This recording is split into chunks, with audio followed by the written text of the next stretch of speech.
Hello, my friends. It's Greg2G coming at you with another tech video here. I've been kind of getting used to doing these, and I'm starting to enjoy it. Today, we're looking at a capture card, a USB 3.0 4K capture card. So it runs about $50, which is a crazy, ridiculously good price for a 4K capture card, assuming it works well. I guess we'll find that out later. We're just going to start off here by doing a little bit of a unboxing as usual, and then we'll get into all the technical details later on in the video. All right, let's get started.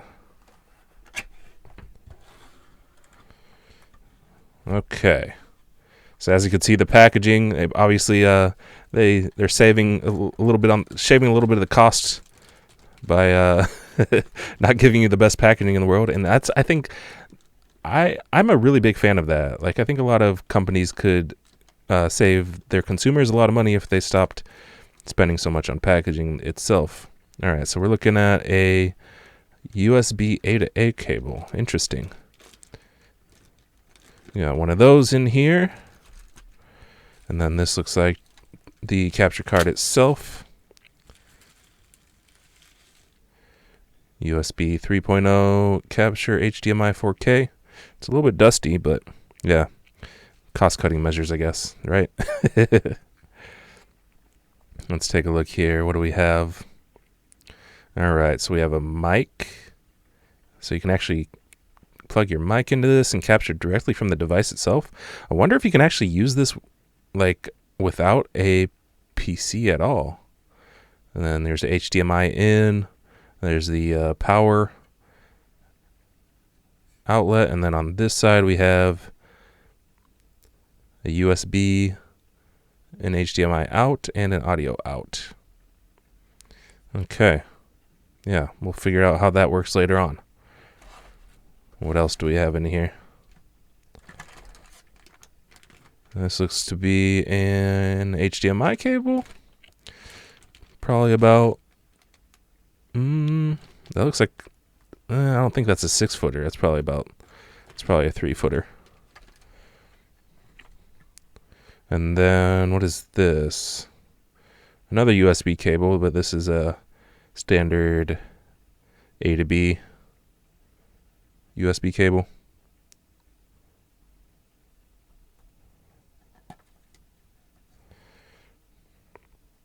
Okay. Please scan this QR code and read carefully before use. Behind QR code would be the detailed instruction manual of the product. Okay. So that's how I get my drivers, I guess. Oh, man. This is nice, too.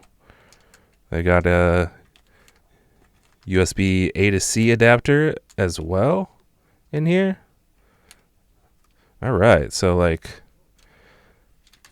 this was like, what was it? $53.99, $52.99, somewhere around there. And I would say, like, the cables included, probably about half the cost there. So I would say that's $20, at least $20 worth of cables right there. And then here's our user manual. Capture dongle, easy to carry. It can capture one HDMI 4K 60. Okay, so 4K 60, not just, I thought it was probably going to be 4K 30, but 4K 60 FPS. And USB 1080p 60. The HDMI video capture meets UVC and UAC standards. Okay, without having to install drivers. Real easy to use. Plug and play. It doesn't need to install a driver. Okay. The process and video and audio is done by the dongle and will not occupy this CPU. Okay, this is sounding on paper right here. This is sounding like really, really nice. So we'll just have to try it out and see how well it actually works then. Okay, so for any of you guys wondering, like, what would you use something like this for? A USB or a capture card in general. So there's a few uses for this. One thing would be like to record gameplay from a console like a PlayStation or Xbox onto your PC. Another thing you could use this for is to, if you have like a, come on, focus, camera, focus. There you go. If you have like a camera, like, I don't know, just like a DSLR camera or something, and you want to use it on your computer as a webcam, basically, you could run your camera through this thing and use that. And there's a couple other uses you could probably use this thing for, but those would be the two main things, especially for like content creation, at least, is to use it to record gameplay from a console or to use it for a camera.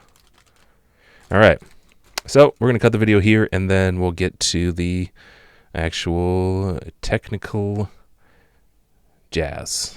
All right, so see you in a minute. One more thing I wanted to add real quick before we move on to the installation is how freaking convenient this thing is. So I've gotten a bunch of these USB A to C adapters over the years for, like, usually they come with like I get Samsung phones usually, and usually they come with one of these, but they don't have this little thing.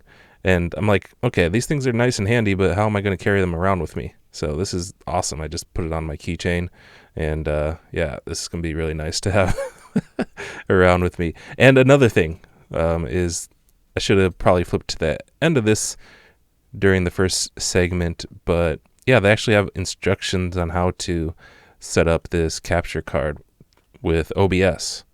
So OBS it has to be the most used capture software on a PC. So it does actually have instructions for OBS setup too. So that's really, really nice. All right, let's move on to the technical stuff. Okay, so now we've got a bit of bonus here. You guys get to get a little sneak peek at my setup. So we have the capture card here, going from the HDMI. Here's my PlayStation 4 right here, which needs to be cleaned up a bit. And then, yeah, the HDMI out from the PlayStation 4 in to the capture card, and then the USB out from the capture card and into the PC. And one thing to note here is that I'm going to try to test this out without the DC 5 volt. I think they say, well, they didn't really actually say if it's required, but we're going to test it out without the DC 5 volt and see if it works properly. All right, so now let's try to add this thing to OBS. And this is without the 5 volt USB cable plugged in. So, okay, add. We go to add video capture device. I'm going to use my on-screen keyboard real quick because my keyboard is out of the way because I was recorded. I have to move my keyboard out of the way when I record because it's the same area that I use to record when I'm unboxing and stuff. Okay. Mick Basil, okay, and I think this is this it? USB 3.0 HD video capture. Yeah, that should be it. Nice. All right. So it is actually working without the whatchamacallit. Okay, and it said you go down to capture desktop audio without the 5 volt power plug-in. Okay. And then use custom audio device. Oh. We have sound. All right, nice. So sound and video work. There's a bit of, I don't know if you guys heard that. There was a little bit of like sound popping or something. Yeah, that right there. I don't know if that comes out on the recording, but it's kind of loud for me and distracting. So I might have to figure out if there's some way to fix that. Maybe, but if you put in that extra power in there, maybe that'll fix it. But let's go ahead and just mess around in here real quick.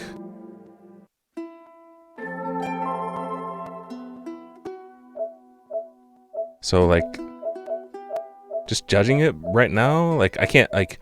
Okay, I'll probably have to like officially like try to figure out an official way to measure the input lag, but right now it seems pretty damn good.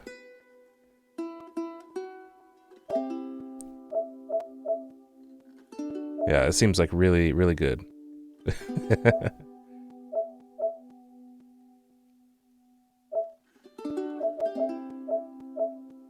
Yeah, the only, like, in the picture quality looks great.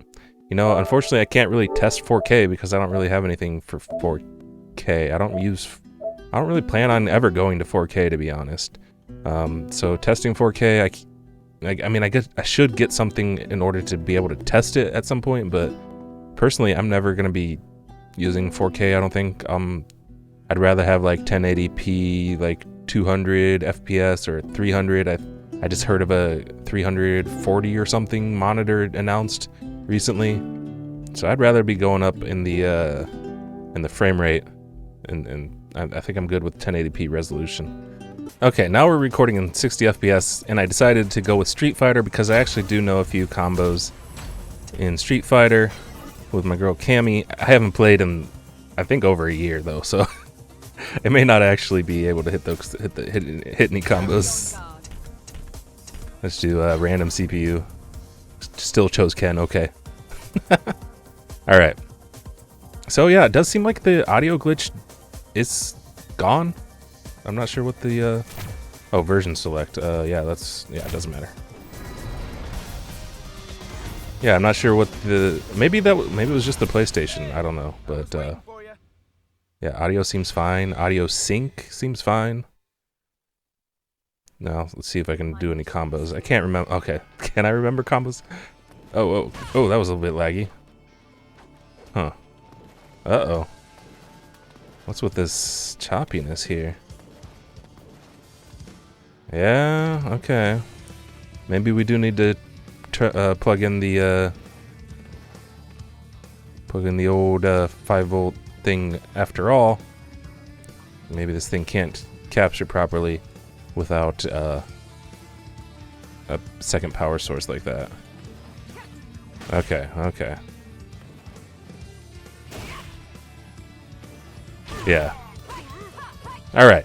So let's see. Let's go try that out. Okay, so now we have the DC 5-volt plugged in.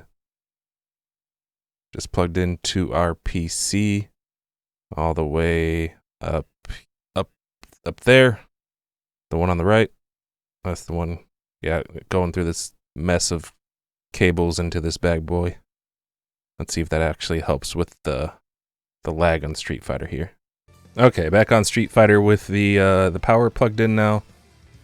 It does seem to be a lot better. Okay, let's go. Okay, now's the real test. Can I actually remember combos? Frick. Okay, let's try. I think we go in like this. Yeah, okay, that's the start of it. Okay, so yeah, I'm noticing a little bit of lag in the middle of combos as well.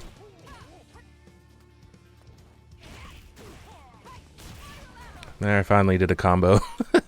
Did a full combo. And I'm noticing some sound desync now too. Maybe I need to restart OBS since I plugged everything in. Maybe the capture card needs a break. It needs to gather its thoughts and say, "Hey, wait. Now you just changed everything up. Let me deal with this properly." All right, so let's try that and see what happens. Okay, so I've done a few things in the time I switched games here. One thing was I went back and I like restarted, basically pulled all the power from the device itself and let it restart. And I kind of determined something. So like right now the sound is pretty well in sync. But if you remember when we first started, the very first part where we started it and there was like this weird audio popping. What I believe that is that the audio popping is actually the sound of the audio slowly getting desynced. I believe. But so far right now, so as you can see, we switched over to Bloodborne, which is a game that doesn't even actually run at like 60 frames per second. So I want to see, I just still wanted to see how the game or the capture would perform.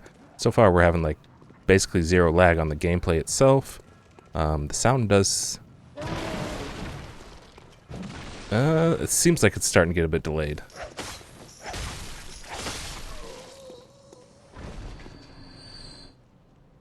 So we did have a little bit of popping right at the start of the recording. I don't know if you may or may not have noticed it. I haven't noticed any more popping since then, though. But that being said, like, let me go on and say, like,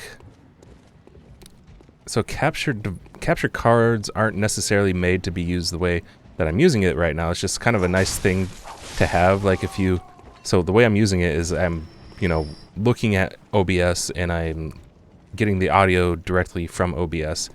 Normally you're supposed to use like the pass-through on the device. So like on the device, as we saw, there's a pass-through HDMI out on the back, which I'm not using at all right now, which I probably should be using. So what you should actually be doing is like you have your capture going on your capture software like OBS, and then you have your audio out, your HDMI out onto another monitor where you're actually supposed to be playing and listening through that monitor and not through OBS. So when you do it through OBS, then you run the risk of, you know, getting delays and audio delays and stuff like that. So that being said, you know, some devices are good enough to be able to. Usually they have to be like PCI devices, like PCI Express capture cards.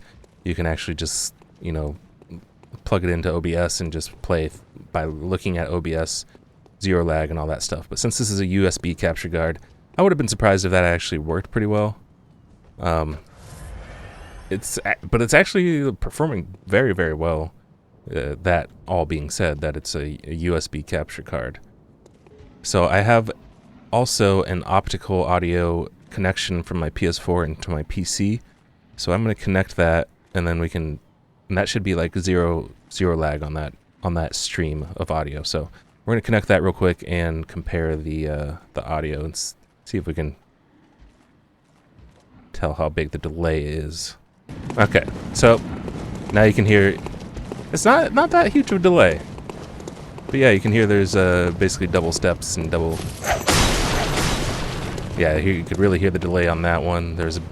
I would say that was probably a good second of delay. You hear that? So yeah, there's a bit of delay. If you want to play it directly through OBS without using an HDMI pass-through, like say for example, if you had a PC with only one monitor, and basically that would be the only way you could play, then yeah, you would have to be dealing with a little bit of audio delay. There are ways around that though. There are options in OBS that allow you to adjust audio delays. Let me give you an example here. So the best way to deal with this would be actually adding a video delay to the capture card. And what you could do is go into, right click on McBasil, go to filters, go to audio video filters, click video delay, and then here you could actually delay the video feed so you would be synced up with the audio. So let's put on a delay of about 500 milliseconds. I think that'll be close. I mean, you're going to want to adjust it bit by bit when you actually want to like set this up for long-term use, but just for an example here, we'll just start with 500 and then go from there. So we go to that. Now, if you're looking at OBS and you try to like use your controller, obviously everything you see, everything's going to happen half a second later. So there's no way you can actually play looking at OBS like this. This is just for if you are live streaming or something like that. In a live stream situation, you can't really adjust sync very well. You have to have, so you want the audio and video to be synced for your viewers, right? So you adjust that for your output on your streaming software, and people can actually, you know, have synced audio and video. Now, of course, you're going to have another monitor with the pass-through in order to play, because, yeah, if you try playing with a 500 millisecond delay, things are going to go bad. You can see I can't even really walk straight with this half-second delay. But, yeah, that's one way you could actually deal with it as far as, like, live stream purposes.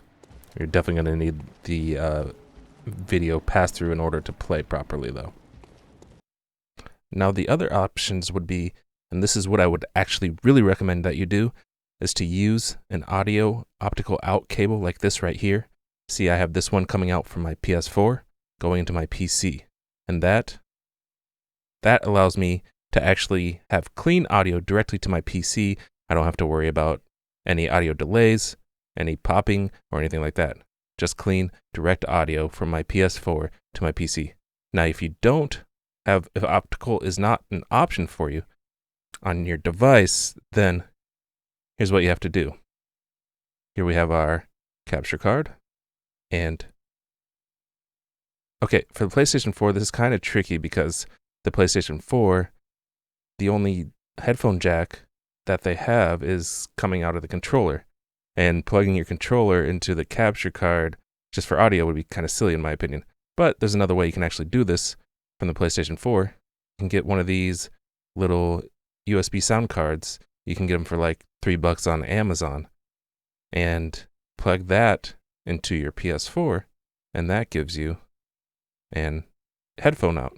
So you plug that into your PS4, and then plug this into your capture card, and then plug the other end, the out, directly into your PC. Like I would right here, if I were to do that myself. And that way, you have an audio pass-through.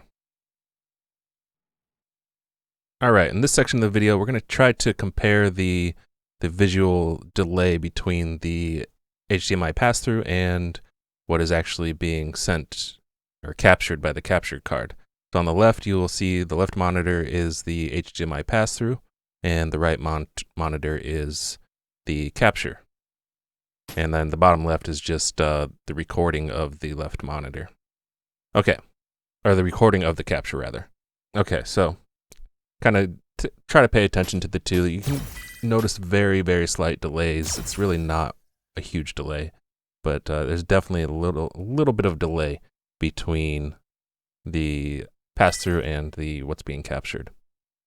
All right, and with that running in the background, let's go over and kind of review this thing. So my kind of final thoughts on this is, well, let's make this short. The short answer is yes, this is definitely worth buying. Okay, there's a few different reasons to use these, like we went through at the beginning of the thing. But so first of all, for cameras, I think this is will be an amazing buy, really great buy, because like if you look at the Elgato Camlink, for example, that's like $120 or something. That's basically just a capture card and a USB capture card. That's basically all it is. So this is under half the price of the Camlink. So if you're looking for something to capture a video camera or DSLR or whatever you have, I believe this is definitely 100% worth it. Okay, next point, recording video games.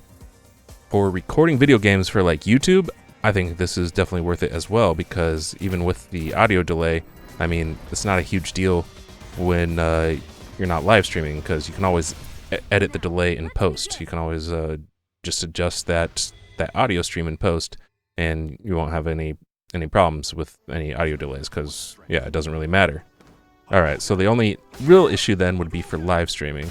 If you're trying to live stream and you only have like a one PC setup, or yeah, you only have like, you're just trying to play off one monitor and stream at the same time, yeah, this is not really going to work, because yeah, that audio delay on the capture feed is just going to drive you crazy and drive your viewers crazy. So that's not going to work. So if you do really want to live stream, you definitely have to have at least a second monitor, or like your PC and a TV. You could do the pass-through to your TV or something like that if you want. Otherwise, yeah, you got to have a dedicated monitor just for your stream, basically. Because yeah, you can't play off the stream, and you definitely need to have some way to delay the video, and then you can't. When you delay the video, as we said before, you just can't play on that by watching that screen. Okay, so yeah, overall, yeah, this is a really great product. I definitely highly recommend it. I wish I could have actually tested with the camera. If there are any camera manufacturers out there that are looking to have cameras reviewed, yeah, send them my way, because I just cannot afford to buy any of the cameras right now. That's why we're doing like little budget reviews of budget items like this right now. Same thing about the 4K. I wish I could have tested some 4K recording. Yeah, same thing. Anyone out there that can send me anything with 4K, yeah, 4K monitor, and I probably need a new GPU to run anything at 4K. So yeah, send me those two things: a new monitor and a GPU, and yeah, I'll be glad to test those out. But yeah, honestly, yeah, this little device is great, and I think it was well worth it. It even, like, usually a lot of people skimp on the cables and stuff like that, so it even comes with all the cables and even a USB A to C adapter. So yeah, I'm fully satisfied with this product for $53, I believe it was 52. $1 is not going to make a huge difference on this, but yeah, 100% worth it. Very satisfied, and I recommend it. Enjoy me being crappy at Street Fighter, by the way. All right, yeah, that's gonna end this random long. You know, I just can't help it. Like, I always try to review stuff, and then I end up actually like kind of reviewing it, but also like doing a guide and then like unboxing. So it's, I don't know, like I don't know how to just review stuff without, like, you know, actually making a guide at the same time. I'm just weird, I guess. Thanks for watching. If you watched this whole time and you're actually still listening right now, you are a hero, and I love you. Alright, peace out. We'll see you guys next time, and GG's.